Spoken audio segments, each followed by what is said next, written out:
Ezaka sika nametraka fototra maly momba ny hoe ahoana no anboan'ny satana nangana fandrenana aingana eo amin'ny fiainantsika.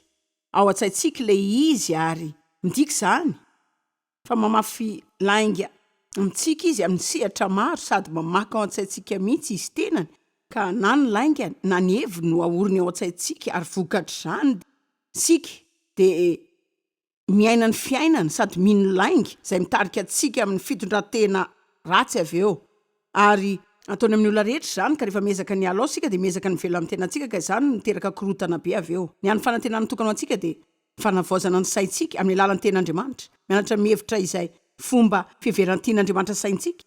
Mianatra miteny izay tian'Andriamanitra ho tenentsika mba hahatonga antsika olona arak'izay tian'Andriamanitra, manao izay tiany ataontsika ary mahazo izay tian'Andriamanitra ho azontsika de mety hiteny rehetra hoe tiako ny azo izay tian'Andriamanitra ho ahy.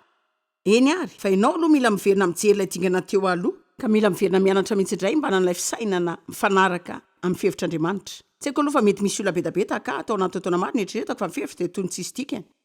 Tsy ny saina mihitsy mba hanova azy ireo fa zay zavatra atao andohako fotsiny de izay no heveriko. Raha mifoha maraina de izao no tonga atao an-tsaiko. Miady saina indray zany de iny lasa mandeha miodikodina fotsiny eny. Korotany saina mandritry ny andro tsy naneritreritra andresy zany. Fa indray kosa ny atsara ny androko rehefa nianatra ny famarinana zay ezahako zaraina aminareo androany.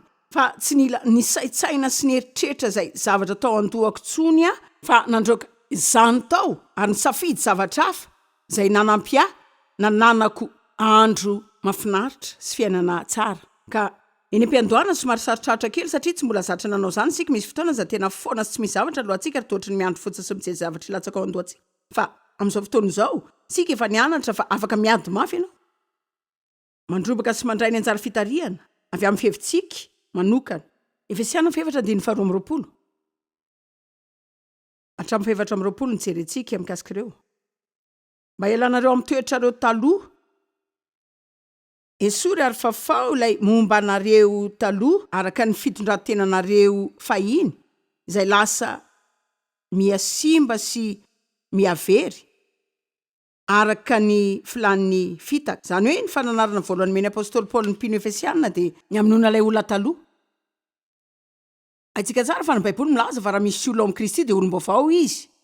Efa lasa ny zavatra taloha, indreo efa tonga vaovao ireo. Na zany aza misy fiara-miasa tsy maintsy omentsika ny fanahy masina mba ahatonga sy ianao olom-baovao ary tsy maintsy vonoko ilay natiorako taloha.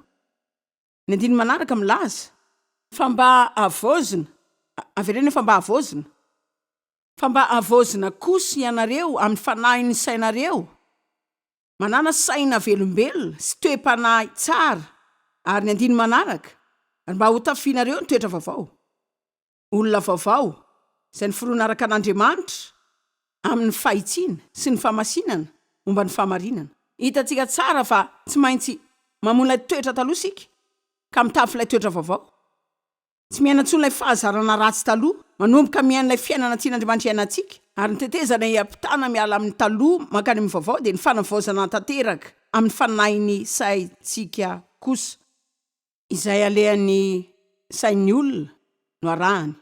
Tsy mitombona mihitsy zany hoe manana lafim-piainana tsara zany kanefa misaina lafin-javatra ratsy foana. Misy olona afaka miteny amen ve? Tsy mety zany zavatra zany sa tsy zany? Eny ary ny zavatra tiako ampianarina anareo androany de rovina ny fisainanao no atao hoe mety tsara. Inona ary fisainana tena mety marina? Amin'ny mpino. Hitanao zay zavatra mety amin'izao tontolo izao de matetika tsy mety amintsika foana. Rehefa tena mijery zany amin'ny tahiri-karen'Andriamanitra sika fantatrao misy ny an'izao tontolo izao fa misy koa ny an'Andriamanitra. Misy ny fomba fiainana mifanaraka amin'ny fanaon'izao tontolo izao kanefa misy koa izay tokony iainantsika.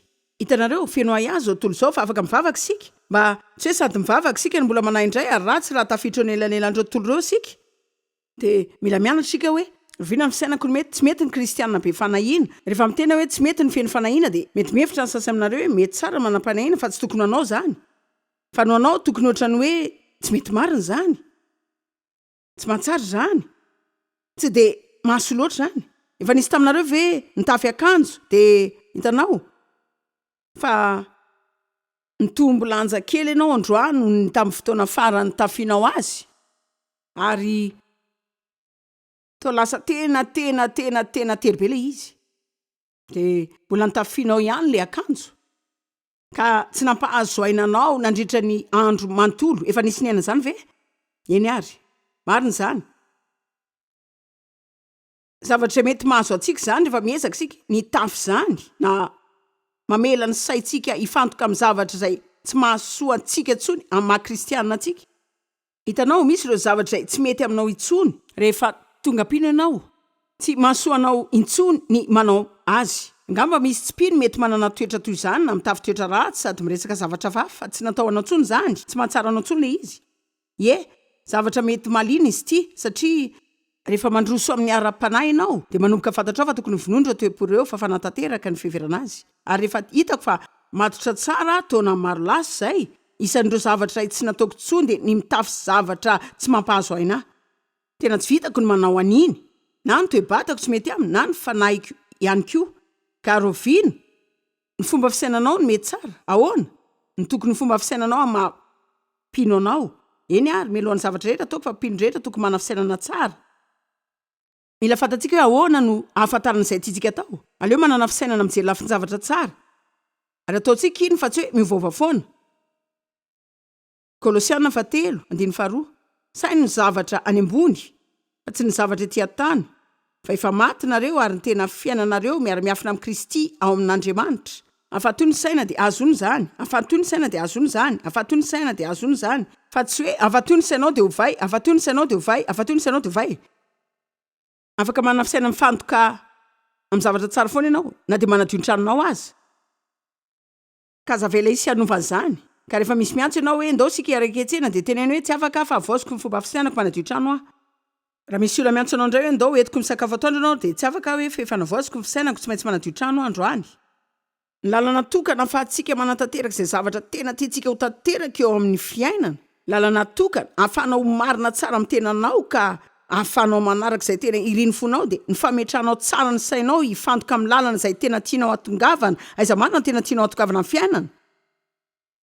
afantoy ihany ny sainao ka zao vavaina isaky ny miodina kely etseroa tena matalanjona ny fandresena azonao sy ireo zavatra vitanao raha mifantoka tsara ny sainao afaka mianatra manao zany ianao na tsy ny tenen'Andriamanitra aza misy olona mametraka fantaniana manandanja betsaka amiko fa ny zavatra ray makasika de ahoana ny fahatsapanao ireo dia izay tsy maintsy ataonao sy ny zavatra ataonao amin'izao hoe aho tsy fantatra fa tsy nietreritra tsy haiko lazaina aminareo ahoana ny fahatsapako zany tena zava-doza ho aloatra ny mieritreritra ny fahatsapako an'izany satria raha mieritreritra zany a de angamba tsy tia hanohy an'izany tsony zany mahatonga tsy mieritreritra zany fa nahoana satria ny saiko efa napetrako fa anao zay rehetra tian'Andriamanitra ataoko koa raha mbola velonaina koa atraha tsy misaina zay mety ho vidiny fa fantatrao ve fa mila mitandrina tsara raha toka mieritreritra ny mafiny zany so ndray androany raha mbola andeha ndray ka tsy aro tena koreraka be ary efa nandray lesona nandritra zay taona maro zay ka isan'ireo zavatra ndraisiko hoe ampifatoy ny sainao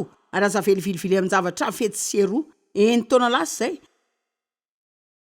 nanapahako hevitra fa mila mivoaka miasa ny velany amin'izay zavatra tsy mbola nataoko hatramin'izay ny ainako sady tsy tianao le izy nieritreritra fa tsy manam-potoana tsy aoko izay nitsaly zany fa tsy tianao le izy fotsiny ny vadiko nivoaka ny asa efa mihoatra ny 10 taona ka nisan'ny zavatra izay nahatonga azy tena mahafinaritra foana zany fa za kosa tsy nivoaka ny asa ary ndray andro jery tenako tamin'ny fitaratra karazany zavatra efa nijoro tamin'ity toeran'ity sady no hitako nandeha de teny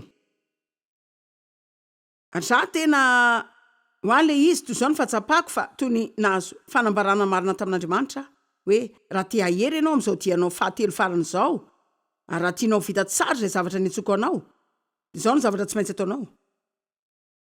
ataonao zany misaotra fa tsy hoe tsara lavitra fotsiny le izy fa tena mahasalama lavitra mihitsy ary fantatrao fa manana izany arena sy zavatra izany sika satria tokony hetsika sika tsy tokony haina fotsiny ambony seza lava na eo ambony seza mipetraka eo alohan'ny solosaina fotsiny fa mila mihetsika sika ka mampahery anao mba olona mihetsiketsika ianao amin'ny fiderana satria izay angamba no anjara asa tokony ataon'ny sasany aminareo eo ihany zany fa tia ny teboka nisy olona ny teny tamiko alako mihitsy ny manao fanazarantena tsy mahavita manao gym tsy mahavita alako tsy tiako fantatro hoe ahoana mieritreritra hoe tiako ny manao zany tsy mila manontany tenako tsony fa tonga de mandeha fotsiny efa navoziko ny fisainako mandeha ny latsinainy larobia ny zomary efa eto tanàna raha misy fivirina karakaraiko mandeha ny latsinainy talata larobia tamin'ny voalohany aloha saiko na hoe tsy mahavita mandeha 3 andro misesy ianao aveo netrehitra nahoana moa tsy havita azany manao zavatra hafa 3 andro fanesy mahavita mbola vela ihany kanefa miasa 3 andro fanesy tena mahagaga ny zavatra lazain'ny sainao fa manalanao tsy anao izay zavatra tian'Andriamanitra ataonao izy noho izany dia miteny fotsiny aho hoe skiny fahatanjahana ny sainao amin'izay tianao atao ary aza mihevitra mihitsy ianao fa hamono anao io. Fomba fisainana voalohany tena tsara nanam-pino dia ny fanavaozan-tsaina. Tena mila vaozina tanteraka ny saintsika. Zao. Filipianina 4:5 tena soratra masina manan-danja ity. Manambara fa aoka ho ao aminareo izao saina izao izay tao amin'ny Kristy Jesosy ihany koa. Korintiana 1:2 milaza hoe fa manana ny sain'i Kristy izahay ka miazona ny fisainany. Inona ny hevitry ny hoe manana ny sain'i Kristy izahay midika izany fa rehefa nateraka indray ianao dia nahazo saina vaovao ara-panahy nefa ianao mbola miazona ihany sain'ny nofo taloha. Romana 5:5 manambara fa izay araka ny nofo dia mihevitra izay zavatry ny nofo fa izay araka ny fanahy kosa dia mihevitra izay zavatry ny fanahy. Avy eo mbola milaza ihany izy fa ny hevitry ny nofo dia fihevitra fandrafiana ny fanahy masina. Saintsara zany. Inona ny fihevitry ny nofo? Rehefa toy ny olona veritraina ka mankafy zavatra tahaka fijery zao tontolo zao azy ary tsy mamela ny fanahy masina hiteny sy anambara zavatra amiko. Azonao tsara ve zany? Ny fihevitry ny nofo, fijery saina, fandrafiana ny fanahy masina. Tsy misy olona afaka velo eo ambony lohany mihitsy. Tsy afaka ny miaina amin'izay zavatra everinao fotsiny ianao. Tsy maintsy mandroso lalina dia lalina ianao ka mianatra mandinika sy manakatra izay tian'Andriamanitra lazaina amin'izay zava-misy eo. Fa ny fihevitry ny fanahy kosa, Romana 5:5 dia fiainana sy fiadanana sady anio sy io mandrakizay. Ary sika manana izany saina izany ao anatintsika fa mila ampivelana izany.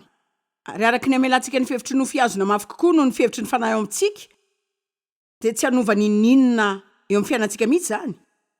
Ny zavatra tena tiako azon'ny olona dia ny azo fahafahapo amin'ny fiainana izay nomeny Jesosy azy vokatry ny nahafatesany. Izany no nataoko mifara nefa za nandany taona maro tamin'ny fiainako na dia efa kristianina azy. Tsy niaina tamin'ny fifaliana na ny famonjena ary tsy nakafian'Andriamanitra na ny tenako na ny zavatra hafa rehetra satria za tena tsy nafantatra mihitsy fa ireo zavatra noheveriko ireo dia tsy mifanaraka mihitsy amin'ny lalan'ny tenin'Andriamanitra. Amen. Ary zao, tsy hampianatra anareo fahaizana mifeny saina fotsiny aho ka miezaka hampianatra anareo hanana fiainana tsara sy fiteny mpandresena kanefa tsy manambara anareo ny amin'ny ran'ny Kristy, ny azo fijalian'i Kristy, famonjena tamin'ny alalan'i Kristy.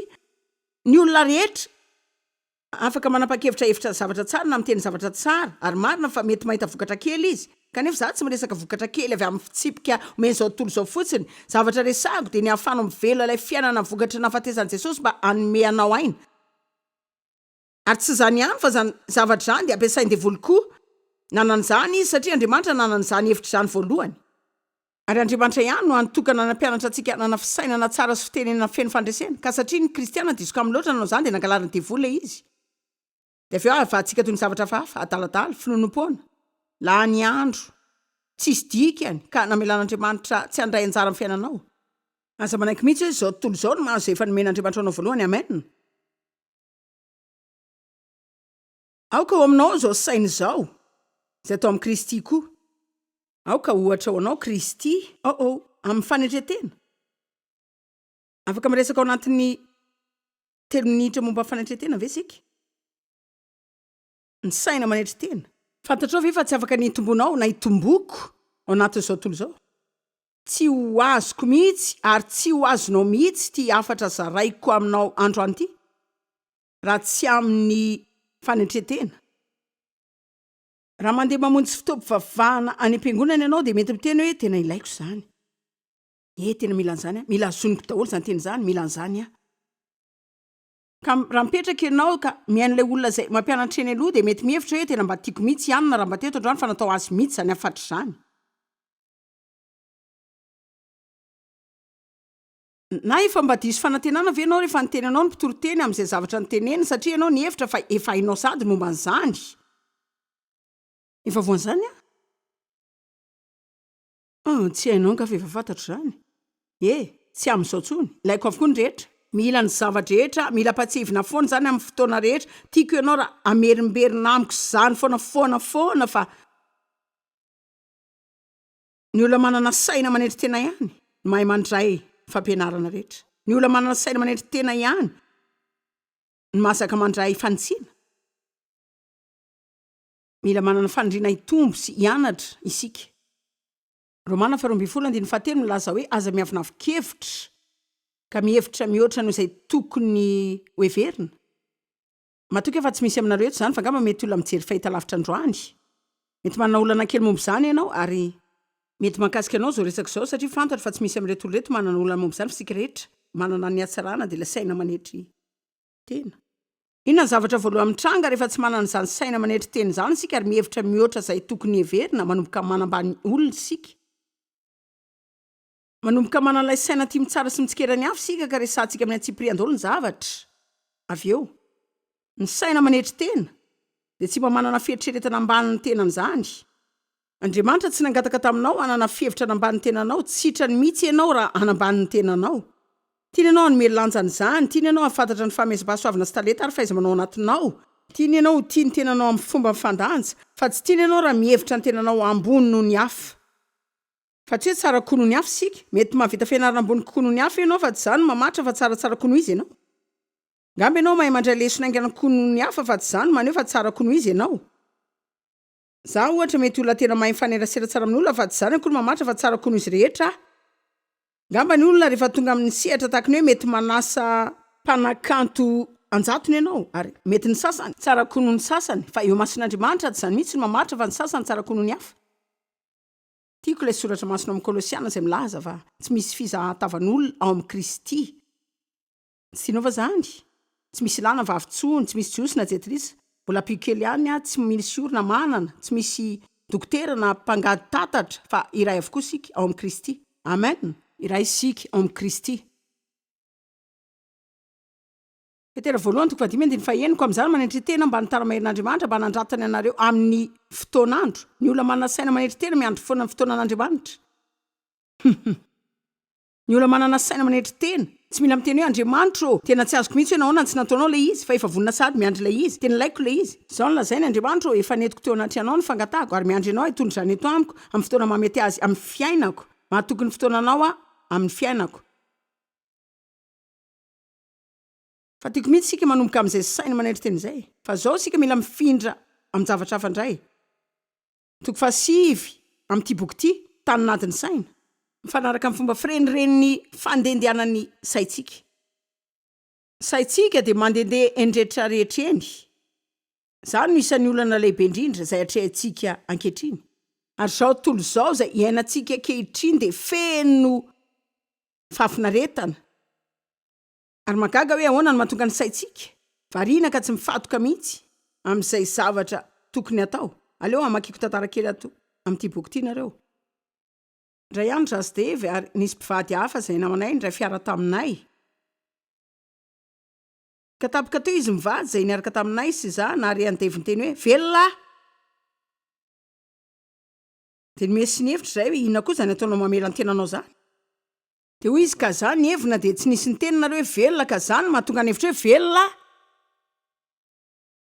ary rehefa niresaka an'izy izay dia niteny tsy mba naheno anao ny heviny zany akory mialatsiny fa tsy henoko tany amin'ny Breton Saint Louis teo dia nomena lehilahy nipetraka tao aoriana sady nany hoe tany amin'ny Florida nandamindamina fandrarana ary nomeko koa ny vady sady teny hoe zany ndray tany amin'ny Brock tany dalasy nandamina trangan-javatra tany kanefa teo daholo izay efatra samy anaty fiara ray amin'ny toerana ray fa nisy zavatra ny heviny devy tsy nisy nary azy izay satria izay telo amby ny lasa tany amin'ny karazana firenena telo samy hafa avokoa tao an-tsainay izany hoe karazana ohatra kely fotsiny iny maneho fa rehefa lasa ny sainao amin'ny fijery sy ny fieritreretana dia tsy eo intsony ianao ny vatanao eo ihany ka zany no antony hoe fa manino Satana no miasa mafy mitondra fanelingelenana ary aleo asiko resaka kely momba ny fitaovam-pivavahana any am-piangonana tian'ireo pastera zao miteny an'ity fantatro izany noho izany sika tsy tokony hitsangana na hihetsika mihitsy eo am-piangonana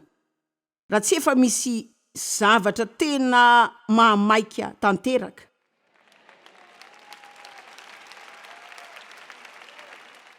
Ary tsy tiako ny andratra fihetseham-pon'olona rehefa miteny zany fa tena ampahitsiana aza manao zany raha tsy efa sedra zavatra tena mahatery satria tena fitiavan-teny zany. Ary tsy azonao an-tsaina mihitsy zany satria efa nitranga teto ary nijery le izy Sister Brown zay teo voany larina 720 de tapa-kevitra fa mila misotro rano izy noho izany de nitsangana izy azafady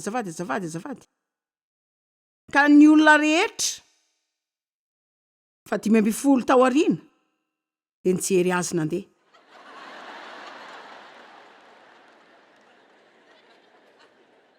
Avy eo nijery azy niverina indray ary de nijery azy nandeha niverina teo amin'ny larana indray. Ary eto le pastera de raha mitranga amiray am'ireo fiviriko zany za eto ambony aty de aborako amin'ny olona ny foko miezaka manova ny fiainan'izy ireo amin'ny teny efa nandany ora maro nianatra sy nanomana de hitanareo fa ny olona rehetra aorian'ny larana 720 lasa ny ala ka nandeha nisotro rano niaraka tamin'ny Sister Brown. Akasitraka ny satrony izy ireo am'izao fa tsy tian'izy ireo ny ekipany. Rehefa nirefesin'izy ireo ambony sy ambany izy ary zendana avokoa izy rehetra aiza am'izao tontolo izao no alehany ariana no ataony. Miainao anatin'ny vanim-potoana ny fahafinaretany sika zao. Raha toa mandeha lavitra ianao de tahaka ireny mitondra fiara ao anatin'ny lisitra ireny. Ataoko fa manakolazaina tsara ianao hoe firy ireo karazana dokam-barotra izay miraikitra eo anoloantsika ao anatin'ny 10 minitra monja. Tsy de mampiraiky antsika intsony mahita ny antsara ny zava-boahatra satria amin'izay rehetra jerentsika de misy zavatra hafa foana. Tsaroako raha vao nivoaka kely ny fahita lavitra fampisehoana ny jereko voalohany indrindra de aodidodi. Mampiseho zany fa nandidina teo foana rehefa nivoaka voalohany ny televiziona. Rengamba ianao rehefa nanana fahafana nijery kely tsy fantatra hoe 3 sekondra eny voan'ilay fampisehoana de izay fa vita. Ary tahaka ny hoe liny zany ianao toy ny hoe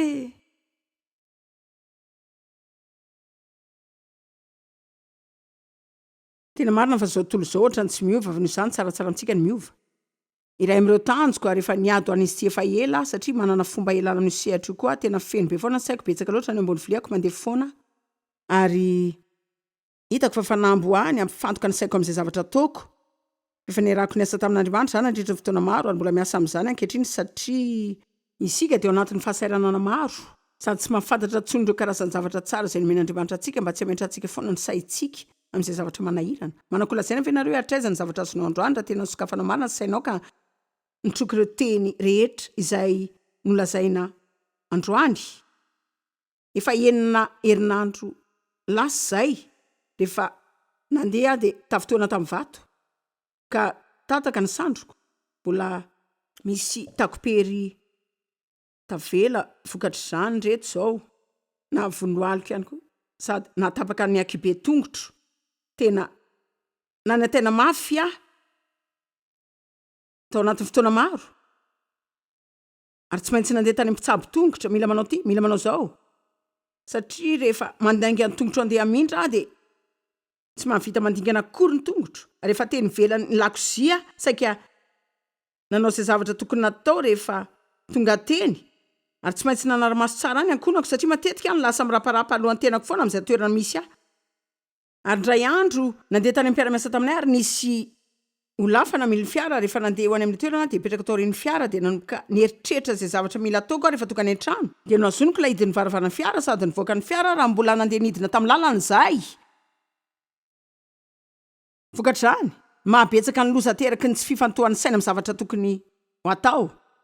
Ka andao sika nomboka hivavaka mba tena nampy antsika marina Andriamanitra ianarantsika mifantoka lalandalina kokoa sy tsaratsara koa satria sika mila mianatra hoe ahoana ny fankafizana zay rehetra ny men'Andriamanitra ankafizitsika. Mila mahay mifantoka sika tsy mahavita fandamina ny zavatra mihitsy sika raha tsy mifantoka tsara.